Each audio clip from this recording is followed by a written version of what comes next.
No ar, Radar de Notícias. Já conosco no estúdio, o convidado, o ex-prefeito de Guarulhos, Eloy Pietá do PT. Boa tarde, prefeito. Boa tarde, Pedro. Boa tarde a todos os nossos aqui. Estamos juntos e também aos ouvintes e telespectadores. Estamos juntos e próximos. Bem juntos. Juntos e misturados, como diz lá na periferia. Bom, eu recebi hoje, me parece que o senhor lançou um manifesto em relação ao Partido dos Trabalhadores. Eu apenas fiz eu tenho um documento escrito sobre as principais questões que eu defendo de programa de governo, de alianças para o PT no estado de São Paulo. Eu sou pré-candidato a governador e é isso que eu tenho defendido em muitas regiões do estado. Já participei de mais de 30, talvez 35 reuniões em várias regiões do estado de São Paulo, sobre essas questões que dizem respeito a essa conjuntura atual, que é uma conjuntura extremamente difícil para o Brasil. Hoje eu estava conversando com algumas pessoas e, na verdade, nós estamos um país sem rumo definido e muito dividido e com uma perspectiva de eleições extremamente difíceis, já que, de um lado, nós não abrimos mão da candidatura do Lula, né? E o outro lado não abre mão de não tê-lo como candidato, né? E o outro lado é mais forte. Por hora é mais forte, por hora ele tem nos infligido várias derrotas, né? Só não nos derrotou nessa questão da Previdência, porque os deputados ficaram com medo de suas bases eleitorais nesse ano, mas logo que se eles voltarem para lá, eles vão fazer logo, né? Entende? Porque eles não fizeram porque é ano eleitoral, mas também porque sentiram que havia uma reação muito grande na sociedade e, do ponto de vista eleitoral, eles seriam prejudicados. Ô, produção, por favor, nós estamos com um pouquinho de microfonia aqui dentro, tá ok? Obrigado. Fala aí, Carla, alguma mensagem, alguma pergunta? Não, só o pessoal mandando um abraço, a Valquíria Júlio falando experiência em pessoas, se referindo a Eloy. Também eu estou com 73 anos. O Graco... Política uns 35? Eu comecei em 1961, não como candidato. Candidato foi só em 1982. Então, 35. Mas então, de 82 para cá já tem uma razoável nesse período. Pior que eu lembro, hein? Pior que eu Mas lembro. eu fiz parte memória. daquilo que se chama, em geral, luta política, Sim. e não luta partidária, desde 1961 para barrar o golpe de Estado. Eu lá, lembro do senhor e o Toninho Batista Gonçalves lá na Câmara, né? Os dois, É né? isso. Memória. Memória. Vamos lá, que mais? O Graco Você Neves é está um mandando um jovem. abraço. Era menina. Obrigado. O Graco mandando um abraço, obrigada. O Silvio Pompeu está mandando um abraço também. Sergião, em 9. O Douglas Hirai também está mandando um abraço. Ulisses Pinto também. A Tânia Belém estava perguntando, cadê o Eloy? Pronto, Tânia, chegou. Obrigada. Fala, Rodrigão. Está entregue. Fala, Rodrigão. Prefeito, você falou das dificuldades que o país atravessa e a gente fala hoje, o Brasil fala-se muito em corrupção. Eu queria te perguntar, você acha que a corrupção é o principal fator que fez com que o Brasil chegasse onde está hoje? Esses problemas políticos e econômicos? Olha, não é a principal questão que levou a isso. A principal questão é a crise internacional, da economia internacional. E as pessoas, às vezes, se enganam quanto à importância de determinados alvos, né? Se nós estivéssemos num período de plena prosperidade, de empregos crescendo às dezenas de milhões, né, e de ascensão social das pessoas, esse tema da corrupção seria um tema secundário, embora seja um tema importante, né? Mas o que acontece é que, como todo período de crise econômica, ele repercute como crise política, né? E aí, no campo da política, as pessoas procuram argumentos, né, para, às vezes, até esconder seus objetivos econômicos. Então, quais são os objetivos econômicos de quem está no poder agora e derrubou a Dilma, né? São a redução dos salários, por isso que aprovaram a terceirização, porque o terceirizado ganha uns 25% a menos do que o que está empregado diretamente pela empresa.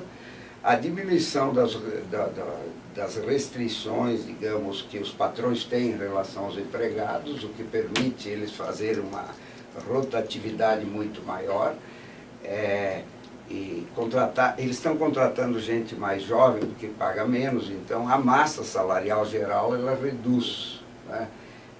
Outro objetivo são as privatizações, porque os capitais sempre querem se expandir, os capitais privados, e eles querem entrar nas fatias que o Estado, onde o Estado atua, né? O outro elemento importante desse conjunto é que o mundo hoje, ele está cada vez mais, eu diria, se laicizando mais nos costumes, se religiosizando menos, né? Então, por exemplo, a questão LGBT, né? Os direitos, as mulheres que tradicionalmente têm menos direito do que os homens, é só verificar, elas ganham menos, né?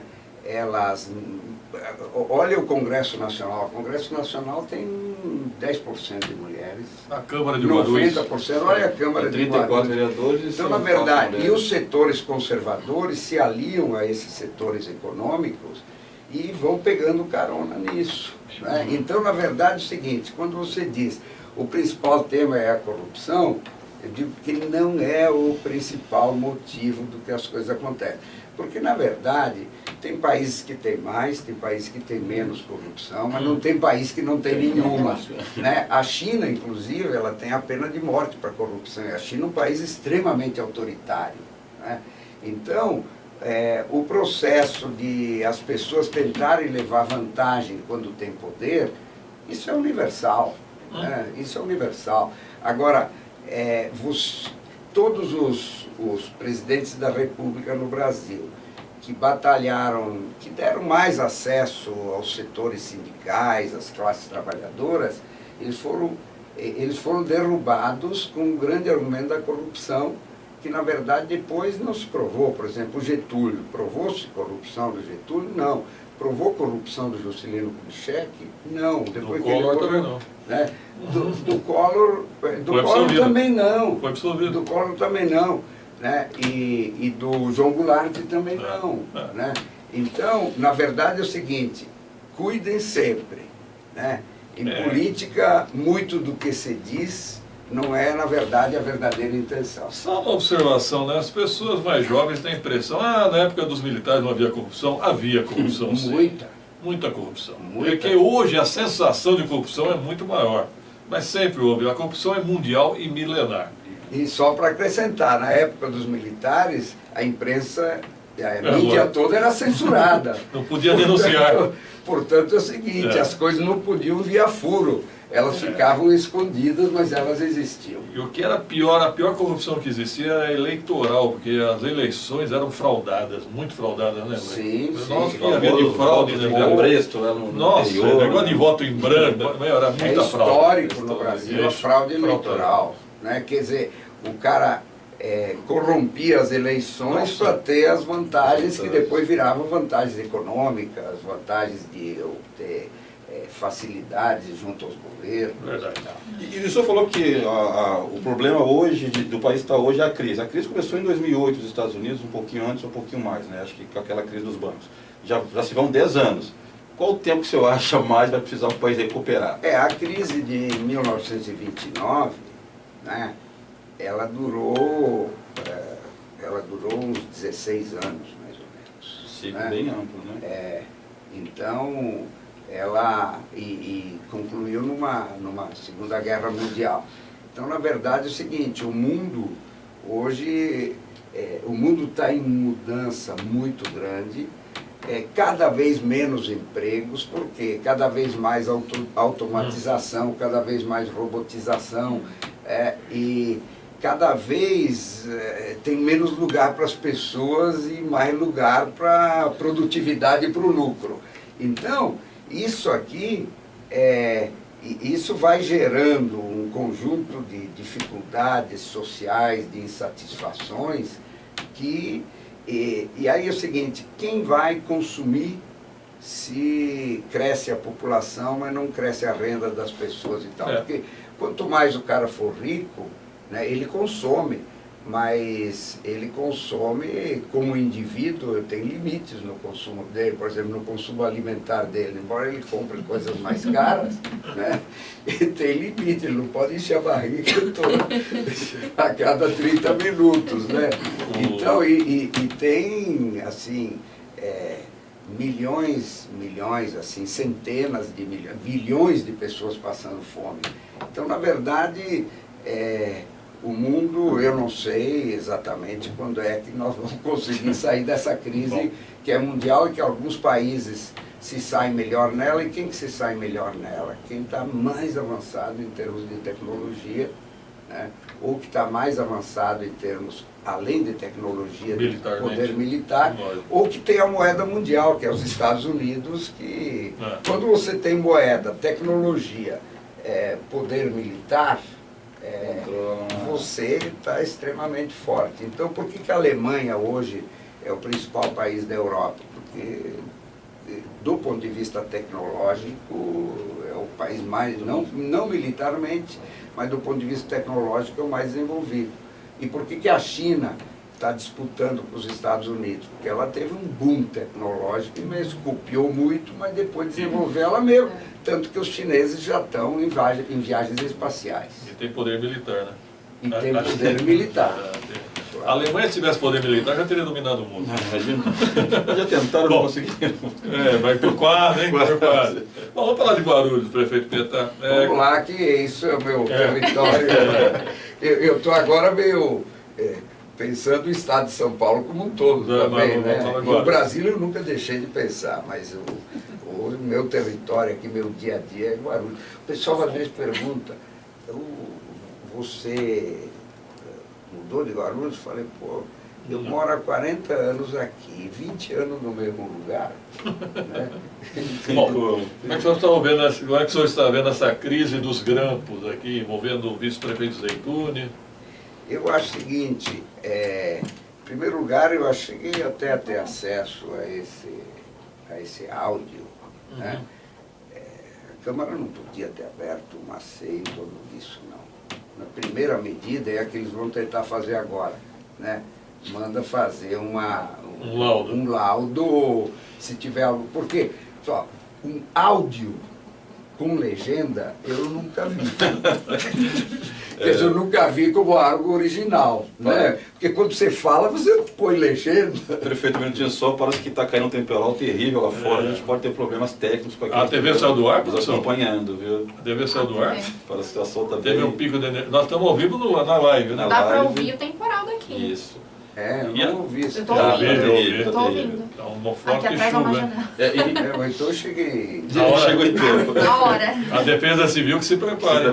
Então, pelo que o senhor ouviu, o senhor acha que os áudios em si, eles não dão substância para se abrir uma CEI, não são conclusivos nem nada? Olha, eu, quando era deputado estadual, fui deputado estadual 10 anos. Né? E me especializei em segurança pública. Né? E fui durante 4 anos o relator de uma CPI contra o crime organizado, né? Contra o tráfico de drogas, roubo de cargas e todas essas manifestações aí do crime organizado. Né? Então é o seguinte, eu tenho uma experiência nessa área. Né? Isso aí não tem valor nenhum. Né? Politicamente? Eu não sou um perito. Entende? Mas eu acho que a Câmara foi imprudente, né? Porque qual seria a melhor prudência? Recebi alguma coisa? Vamos então fazer uma avaliação técnica e não apenas política. Eu acho que foi um ato político, porque na verdade a briga entre o prefeito e o vice é notória, né? Eles viraram adversários depois de estarem tão unidos. Né? E quando tem um casal que se ama, depois passa a se odiar. O ódio é bem mais forte, né? O ódio é forte. O ódio é bem muito mais forte. É terrível. E com detalhe, né? Um sabendo o segredo do outro. Pois é, aí eu já não sei. Quem tem mais segredo? Quem tem mais segredo? Não sei até que ponto. Então é o seguinte, evidentemente que isso aí foi um ato eminentemente político para tentar desgastar o vice-prefeito. Que veio de um vereador do PT. Sim, que eu acho que cometeu um erro fenomenal. Fenomenal, Não gostei da podia ter palavra. feito isso. Não podia ter, não é porque é do meu partido Lógico. que, né, se as coisas são evidentes, eu não vou ficar. Uhum. Entende? Sabe o quê? Muitas vezes os vereadores têm uma pressa de aparecer, né? Que dizem, eu sou o pai dessa questão. Né? E aí tropeça, né? Entende? Tá certo. Eu acho que... O senhor andou conversando com o Zeituni, não? O senhor andou conversando com o Zeituni? Fui conversar com ele, porque Então minha fonte estava certa. O senhor esteve no escritório dele? eu estive, eu não tenho nada a esconder. Não, eu sei disso. Eu fui lá, né, inclusive para dizer para ele, olha, eu acho que o que está tendo aqui é uma briga política. Lembra que você cobriu uma vez que quando eu era pré-candidato a prefeito... De guarda-chuva? Do guarda-chuva. Eu fui, entende? Eu não tenho problema de conversar com as pessoas e eu precisava ouvir dele Aliás, a dizem que opinião ele, sobre essas coisas. ele virou vice naquela sua visita lá. Não sei. Eu acho que virou vice. Ô, produção, Mas deu eu hora nunca aqui. o tinha convidado para vice. Ele disse que teve. Não. É porque talvez o Zeituni já quisesse ser vice, mas eu tinha convidado para uma aliança com o PT. Mas ele entendeu que era um vice. Aliás, se ele tivesse feito, ele estaria muito melhor hoje. Ô, produção. Porque ele viu deu hora com aqui. quem ele se meteu. O senhor acha que faltou experiência, tanto do prefeito como do vice, essa questão? Daria para politicamente resolver isso sem afetar a cidade como está afetando? Eu acho que o prefeito errou também, sabe por quê? Porque o vice tem cargo, né? Tem cargo mandato, né? garantido, né? Tem mandato. E porque antigamente se votava separadamente, né? O titular do vice, né? O presidente Sim, da até República, contra, né? por exemplo. Claro, o Jânio Quadros, né? E o João Goulart. E o João Goulart era contra o Jânio Quadros e ganhou a vice-presidência. Depois juntaram, então você votando no presidente, prefeito, governador, já votando no vice. Então, aí você tem que tomar muito cuidado, né? O vice você tem que ter muito respeito a ele, muito diálogo político com ele e tal, porque ele vai te acompanhar o tempo todo, não é como um secretário que você admite e demite, né? Ele tem um mandato de Muitas expectativa, né? Então, eu acho que também da parte do prefeito, também eu acho que o erro, talvez, do prefeito tenha sido lá bem mais para trás, porque também você não pode dizer que o vice é o prefeito. O prefeito é quem é prefeito, né? Entende? A primeira vez que eu vi essa palavra, eu falei, vai dar. A minha vice, a Eneide, Eneide né, era Lima. uma pessoa cheia de firmeza, não era fácil, quer dizer, a nossa relação, porque ela tinha uma firmeza muito grande, né? Mas quando chegava num determinado limite, eu dizia, Eneide, o prefeito sou eu, portanto a decisão é minha. É o diálogo. Né? Então... Mas eu me lembro que você não queria dar cargo para ela. Não, desde o início eu Não. dei o cargo de secretário de Educação. Não, você quer saber mais de Eu lembro. Ô, Pedro, eu sei que você é sabido. Eu lembro, Eu prefeito. sei que você eu te falei que você é bem informado no campo da política. O senhor, Pô, no primeiro mas momento... não o vai senhor- saber mais Não, do que eu. vou me agora. lembrar. Num primeiro momento eu perguntei se ela seria secretária de Educação, o senhor falou, eu não acho correto o vice ter cargo de secretário. Aí depois o senhor acabou concordando. Ah, Foi isso, eu lembro. Bom, talvez então, ô, Pedro, um dia você vai escrever minhas memórias. Vou. As minhas. Não, você vai escrever as minhas. As tá minhas. escrevendo Vai essa mais parte. Fala, Carla. Olha, tem pergunta aqui pro Eloy. O Graco Neves gostaria de saber se o Eloy estivesse no lugar do prefeito Guti, o que faria para engrenar a máquina pública municipal? primeira coisa que eu não faria, né, é terceirizar o Hospital da Criança, o HMU, né, porque o município precisa ter a sua própria expertise, os seus próprios profissionais, sempre treinados e capacitados, né? E quando você joga para um terceiro, que pode depois ir embora com todo o pessoal que ele contrata, né? E depois você tem que voltar a administrar o hospital, que é uma coisa extremamente complexa, não é meu, viu? Então, aí é como se vocês aqui, viu, se afastassem durante 2, 3 anos do programa, do cotidiano, das informações, e aí vocês voltassem, até readquirir isso tudo. Né? Mas o PT terceirizou na gestão do Almeida. Não, inclusive na minha. Na sua também. Mas por quê? Mas nunca nós deixamos de ter os nossos hospitais de administração direta. Porque quando eu inaugurei o Hospital dos Pimentas, eu estava com uma enorme crise de falta de médicos. Né? Aí é o seguinte, e ao mesmo tempo eu queria trazer a Unifesp, a Universidade Federal, para Guarulhos. Então, tinha duas razões. Né? A Unifesp tem a Faculdade Paulista de Medicina, eles têm uma fábrica de médicos. Né? E eu queria que eles viessem para Guarulhos instalar suas faculdades e tal, como universidade aqui. E o reitor da Unifesp era o médico, Dr. Ulisses, reitor da Unifesp. E eu fui falar com ele e eu tinha que oferecer alguma coisa para a Unifesp, para o Conselho Universitário aprovar a vinda da Unifesp para cá. Né? Aí eu disse, olha, vocês têm essa fundação que é formada de médicos aqui dessa universidade, a SPDM surge lá na Unifesp, dos médicos do Hospital São Paulo. Eu falei, estamos precisando de médicos, não estamos conseguindo achar no mercado, né? Então vamos fazer as duas coisas.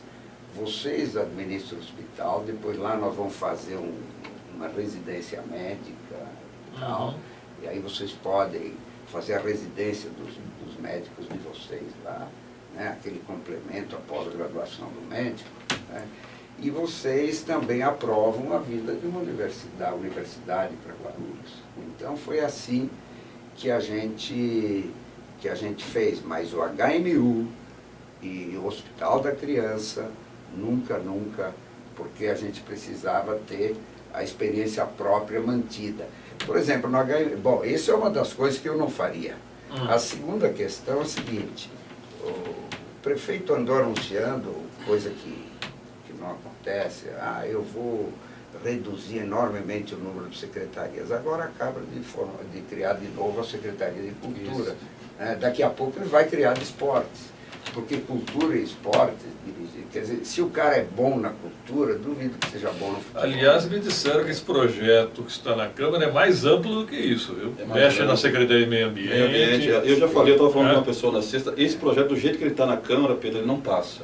Não? Ele dá muitos poderes à Secretaria de Justiça, por exemplo, ele tira muitos poderes da habitação e passa para a Justiça, ele tira muitas competências da assistência social e passa para a chefia de gabinete. Dificilmente, como está a redação desse projeto, ele passa na Câmara. Outra coisa que eu teria feito diferente é em termos da participação popular, porque foi uma piada esse negócio de orçamento participativo e tal.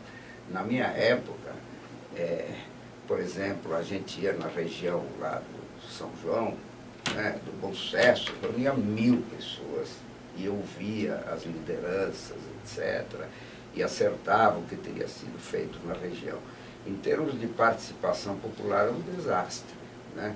E outra coisa também é algumas tentativas aí de beneficiar algumas pessoas e tal, por exemplo, colocar uma microempresa para cuidar do aterro sanitário, que exige uma enorme experiência. Então tem uma série de coisas, e tem esse lado também que eu não faria, é o lado policial que esse governo está tendo, né? Por exemplo, todo esse esquema Grampo. de grampo, de perseguir pessoas, etc. Isso jamais eu faria. Né? O governo tem que ser um governo democrático, não tem que fazer. Se você não gosta de alguém, diga que você não gosta de alguém. Mas não vai atrás do cara lá em Miami, ou não vai, não sei o que, atrás Terrível, disso, não vai pôr escuta onde o cara trabalha. Eloy, o Pedro Zanotti Filho, presidente do Sindicato dos Servidores, não é um dos seus maiores fãs, o senhor sabe disso? Mas eu respeito, ele é presidente do sindicato, o pessoal gostou dele. Ele não tem nenhuma obrigação de gostar de mim. Ele pergunta sobre a política salarial do Alckmin, se o senhor pretende continuar. O que o senhor pensa da política salarial aos servidores? Eu acho o seguinte, que tem dois tipos de servidores. Tem os servidores com super privilégios, né? Aqueles que ganham, por exemplo, hoje no Brasil está claro, né? Os juízes que, além do salário ali de 30, 33 mil reais ou 45, né?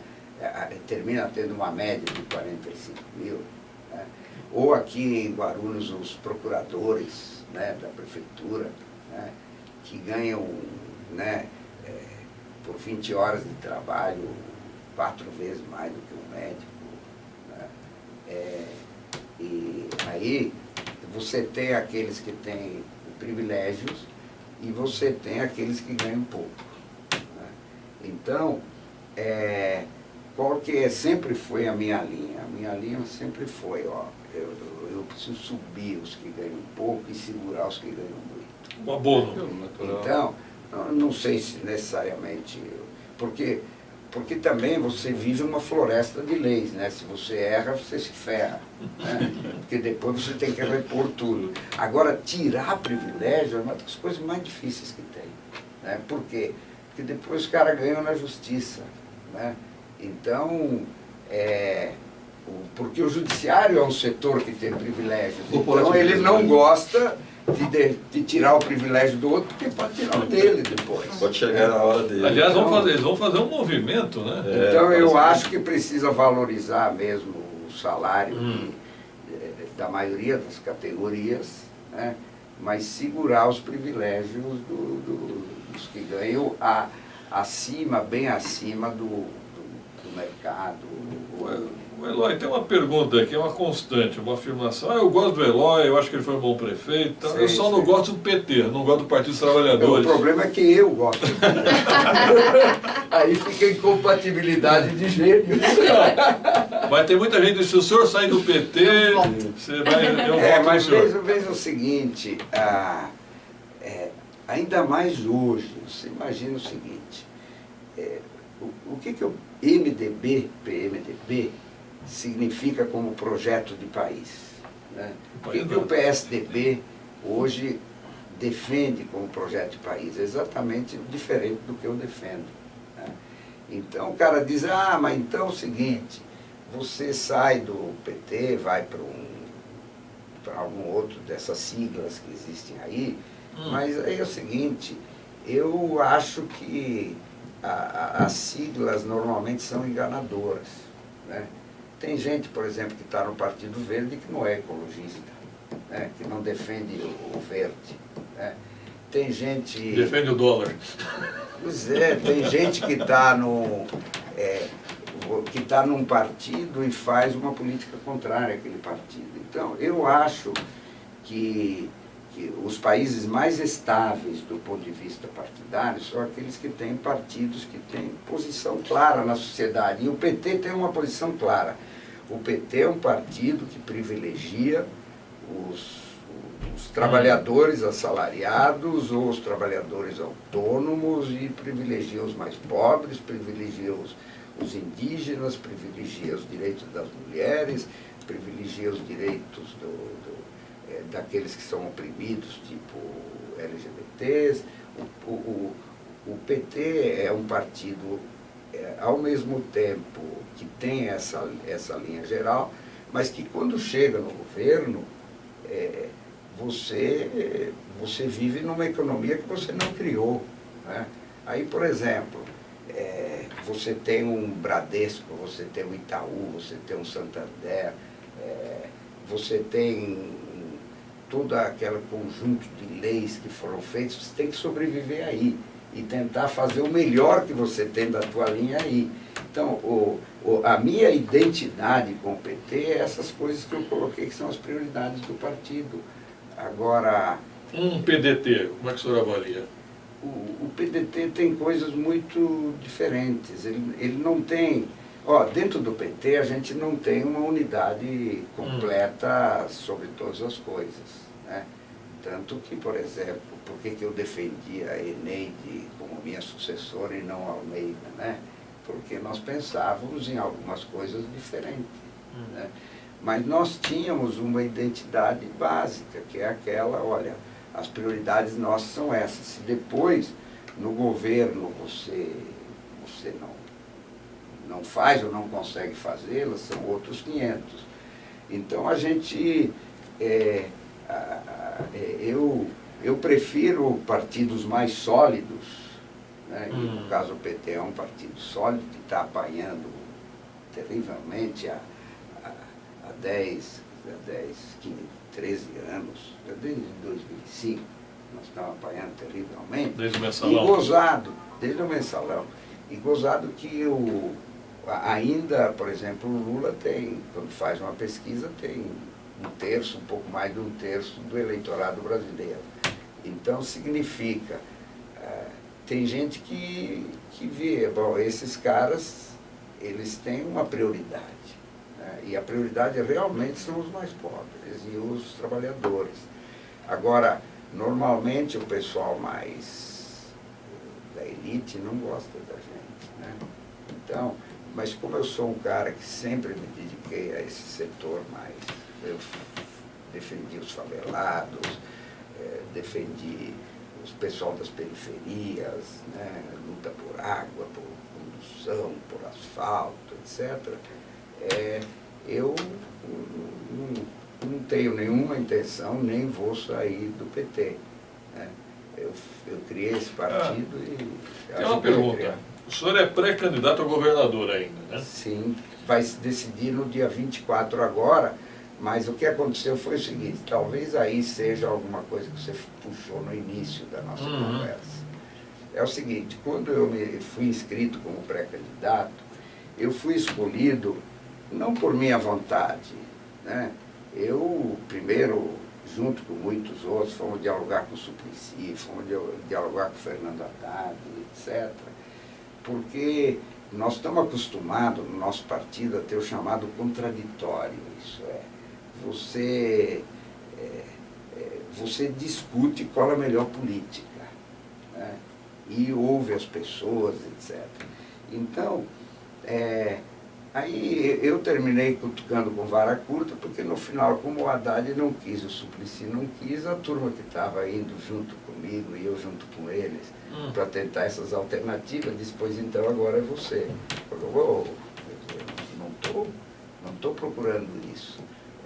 Mas, então, aí eu fui inscrito com assinatura de 7.500 filiados do estado inteiro, né?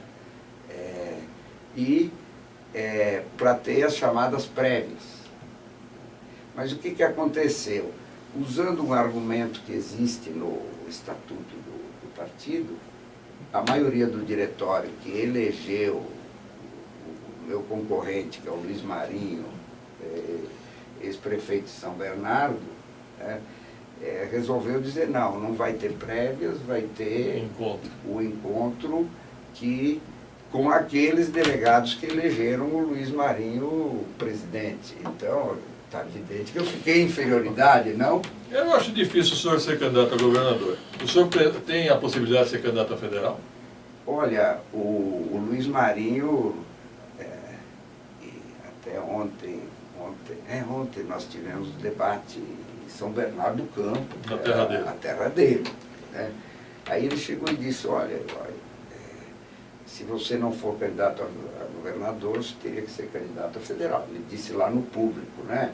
E eu falei, pois eu lhe dou o troco, se você não for candidato a governador, seja federal. Eu falei, mas eu não tenho nenhuma decisão a respeito disso, porque as pessoas de muitas partes do estado me deram uma missão, E eu não vou chegar e dizer, oh, agora eu vou decidir. Não, eu vou conversar com as pessoas. E olha, é o seguinte, viu? Tem gente que tem muita pressa nessas coisas. Né? Verdade. Sabe por quê? Porque vão procurando os chamados cabos eleitorais, para lideranças, etc. Né? E eu realmente, se isso aí for o mais válido, né? O interessante é que você não descartou. E se eu vier a ser, eu vou chegar bastante atrasado nessa parada. Então já é um elemento que eu tenho que pensar. Ou um elemento surpresa. Não, devo ou não devo. Tá Né? certo. Fala, Carla. Olha, muitos servidores lembram aqui que quando prefeito o senhor dava apenas 1% de aumento, inclusive para se ganhava um pouco. Não, está enganado. Não é verdade. Isso é um mito. Isso é igual aquela história lá que foi o Rodrigo perguntou, né? É a corrupção a principal questão? Não, puseram na cabeça do povo que é, né? Mas não é, né? Então isso aí puseram, sabe quem criou esse mito do 1%? Foram os caras que realmente ganhavam 1% durante 2 anos, que era o pessoal que ganhava mais.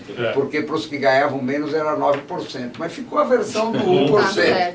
Quer dizer, portanto, você sabe que na sociedade se faz o seguinte, se você ganha a versão, né, não é aversão, versão, né, de um fato, esse fato termina parecendo verdadeiro, mas não é o verdade. Né? Então, o pessoal, no fundo, acreditou nos que tinham mesmo que ganhar menos, terminaram espalhando como se fosse para todos. Tá certo. Só um comunicado importante aqui, pela Defesa Civil indica informa chuva forte agora em vários pontos de Guarulhos, raios e ventos. As pessoas que estiverem na rua que procurem abrigo, aí, evitem ficar em áreas abertas e evitem também passar em acidentes. É muito corajoso, né, que não dá para chegar e acabam arrumando mais problemas ainda.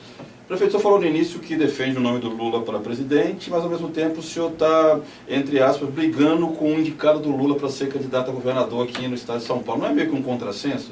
Não enfraquece ainda mais o nome do Lula, que já está sofrendo ataques de vários lados? Não, porque eu sou um defensor dele também. Ó, ele tem direito de achar que o Marinho, que foi presidente da CUT, sindicalista como ele, etc., seja o melhor candidato. Né? Da cidade dele. Mas ó, eu sempre respeitei o Lula e acho que ele é um grande líder, fez um excelente governo no país, né?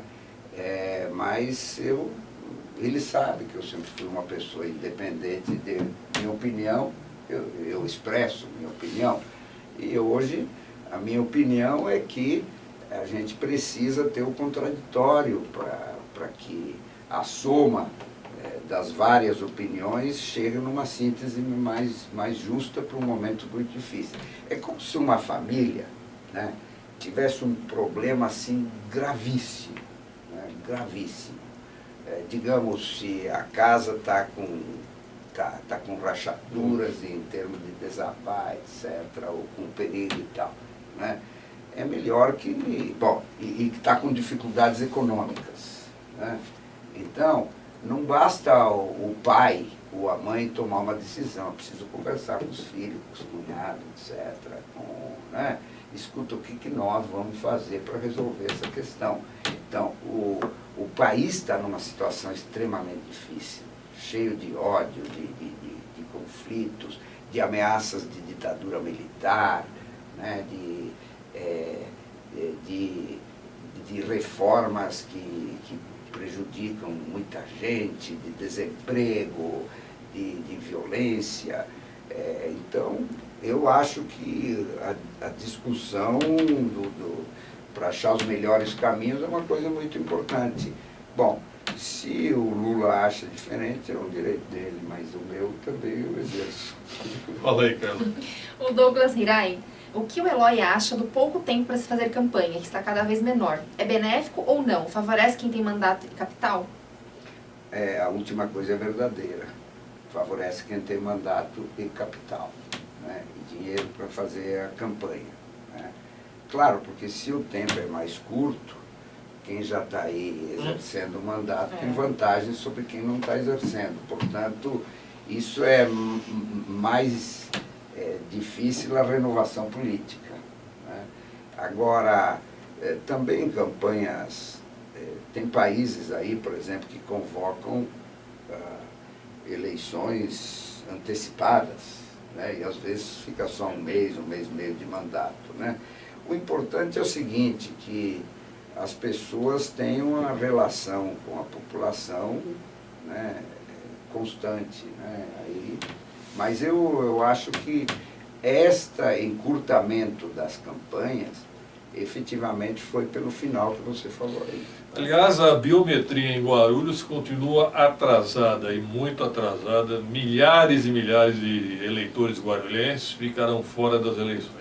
E só tem duas grandes cidades, né, que tem biometria obrigatória, que é Guarulhos e Sorocaba. Eles vão ter que reverter. Verdade. Eu acho que sim. Vão ter que Muito cancelar. Cerca de 30% dos eleitores ficarão sem fazer a biometria. que é Teve algo municípios significativo. que fizeram a biometria obrigatória para as eleições de 2016 e que reduziram em 19, 18, 20% o número de eleitores, né? Eu diria que isso, se chegar nisso, talvez até é razoável, porque muita gente já não mora mais no local, né? E quando você conta as abstenções, né, elas se aproximam disso, né? 15 a 20%. Então, eu acho que, mas do jeito que está aí, muita gente vai ficar fora, porque é difícil você informar a população toda, olha, e que não tem uma tradição, que você sabe que abril é para você fazer a declaração de imposto de renda, né? É uma coisa, porque é uma tradição. Agora, ter obrigação de renovar o título de eleitor não é uma tradição. E a multa É do uma imposto chatice, E né? tem gente que é muito desligada nessa A multa do história. imposto é mais pesada, né? Do título é Aí. 3,75, se não me engano. E complicaram, né? Não era só chegar e recadastrar, não, tem que agendar pela internet. Nossa, Não, mas agora não tem mais. Agora, né? Então, Mas é o complicado. grande problema é que nem todo mundo fica informado dessas Exato, coisas. tem outras prioridades. Claro. Prefeito, deixa eu aproveitar a sua experiência. Está Se surgindo. eu puder ajudar. Pode. Está ressurgindo o mercado municipal. Eu ouço falar de mercado municipal desde 1982. Por que não acontece o mercado municipal em Guarulhos? Eu acho que os mercados, eles eram uma tradição mais antiga, né, que depois foram substituídos. Quando tinha os mercados, não tinha os grandes supermercados, essas redes aí que se espalham pelos bairros todos, etc. Né? Então, as cidades eram menores, né? E havia então ali um cara próprio, típico, é uma espécie de um poder público cuidando do abastecimento. Era uma feira livre organizada. Mas agora com tanto mercado, supermercado, e pessoal quitandas e que vende os mais produtos típicos de mercado, etc., eu acho que a época passou, né? Os que existem são preservados mais como patrimônio histórico. Aí você tem o mercado aqui da capital, o mercado de Porto Alegre. Eu não sei como é que está o mercado da Penha, não tenho Faz tempo que eu não vou, né? frequentado lá. Mas fica uma atração turística. Campo Jordão. Então eu não vejo utilidade hoje de você fazer isso. E essa crise com feirantes? Os feirantes, então? Como a crise com feirantes? Aqui em Guarulhos, todo mundo quer feira perto de casa, mas ninguém quer em frente de casa. Não, mas as feiras, elas têm uma tradição, estão estabelecidas e tal. Eu me lembro que a feira da Paulo Facini, eu tive que transferir para Tapajós, foi uma briga fenomenal, mas não podia deixar a feira na Paulo Facini. Não. Mas depois se consolidou na Tapajós, né? Agora, eu me lembro que a da Salgado Filho também, a gente teve que deslocar alguns metros, foi uma confusão toda. Então, sempre realocar uma feira é extremamente difícil. Mas eu acho que as feiras, elas são uma tradição importantíssima da cidade. Eu sou a favor não de ficar criando um mercado, mas ampliar até a presença de feiras na cidade, porque elas são uma tradição, são gostosas. aliás, isso aí eu sou suspeito para dizer, porque eu sou um frequentador semanal de feira. O né? pessoal fala sobre as feiras, teve uma reunião hoje na Câmara com o secretário de Desenvolvimento Urbano, Jorge Taé, a secretária de Trabalho, a Thelma, e o Ticiano do Trabalho, com os feirantes, exatamente para tratar da questão da feira do anel viário, que foi removido para... E a solução? Essa aí que está dando Parece que problema. marcaram uma outra. Eu quero ver quinta-feira o que vai acontecer. Não, porque realmente é o seguinte, alocar uma feira é uma coisa das mais difíceis. Transferi-la é outra das coisas mais difíceis. Aliás, é como mudar o comércio de lugar. Eu tenho a informação, atenção, o prefeito Guti não vai mexer na feira. Vai ficar onde está.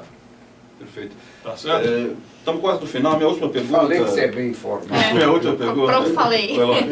Seus 2 mandatos foram muito bem avaliados. O primeiro mandato do Almeida também, já no segundo deixou um pouco a desejar. Mas criou-se uma raiva do PT em Guarulhos, assim, algo Só em descomunal. Guarulhos?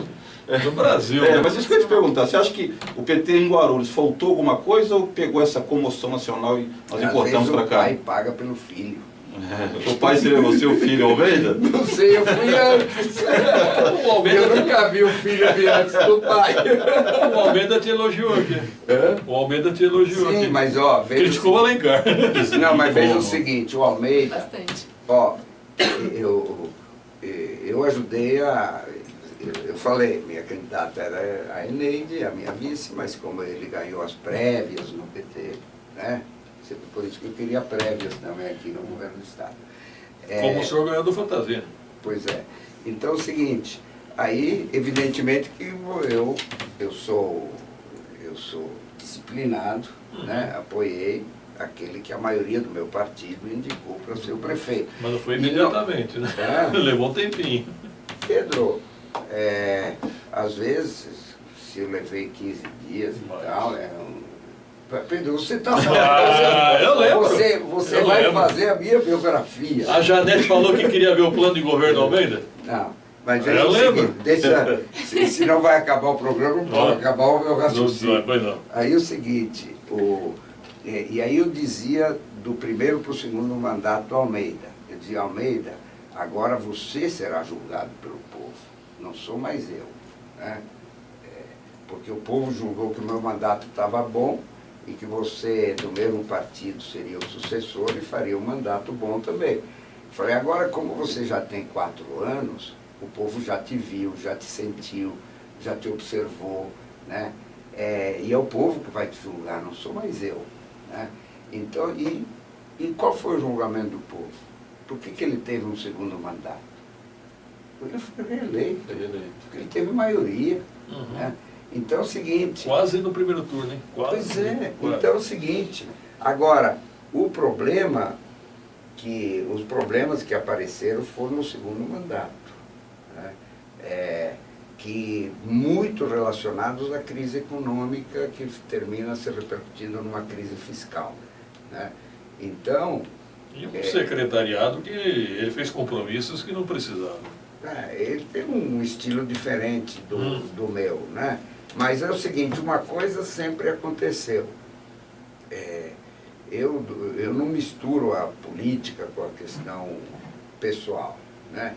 Ele é um cara boa praça, ele é uma pessoa assim muito afável, comunicativo, etc. E do ponto de vista pessoal eu não tenho nenhuma briga com ele. Eu faria um segundo governo diferente do que ele fez até uma parte do primeiro governo, mas eu sou eu, ele é Cada um é um, né? Quer dizer, eu não quis me meter no governo dele, né? Porque isso aí só dá confusão. Né? Você não está vendo o co-prefeito aí? Virou um cocô agora. Co-prefeito. Literalmente. Bom, obrigado, 17 horas e 58 minutos, obrigado ao ex-prefeito Eloy Pietá. Eu que agradeço, pelo menos foi divertido. Você se divertiu. Nós vamos exercitar a memória, hein? Vamos escrever um livro. Ô, Pedro, você, o dia que tiver que fazer a minha autobiografia, eu dizia, ó, quem faz minha autobiografia é o Pedro Notaro. Eu conheço a sua carreira desde 82, eu acompanhei. Tá bom, quando eu tiver uma dúvida eu vou te perguntar sobre o que eu fiz. Se você me permite dizer, um dos momentos marcantes da sua carreira foi política, foi ter sido eleito presidente da Câmara com o apoio do Tom Mel. Sim, mas isso... Foi? E esse episódio foi o seguinte, foi a persistência, né? Porque eu era candidato de 4 vereadores. E ganhou. Comigo, né? E tinha que ter 11, né? E eu também eu tinha 7. Deu certo. Né? E eu também tinha 7. Como ele ia perder Exato. a presidência para o Martelo, que estava pedindo para ele... Já tinha 10. Pro-Guaru, Secretaria de Obras, Secretaria não sei o quê, eu não estava pedindo absolutamente nada. Ele disse, vou pôr meu povo a votar nesse cara aí. Momento marcante. E aliás, eu nunca pedi nada para ele também. Momento marcante da política de Guarulhos. Obrigado, prefeito. Tá bom, eu que agradeço. Obrigado a todos pela audiência. Até amanhã, se Deus quiser, a partir das 7 horas da manhã. Até lá.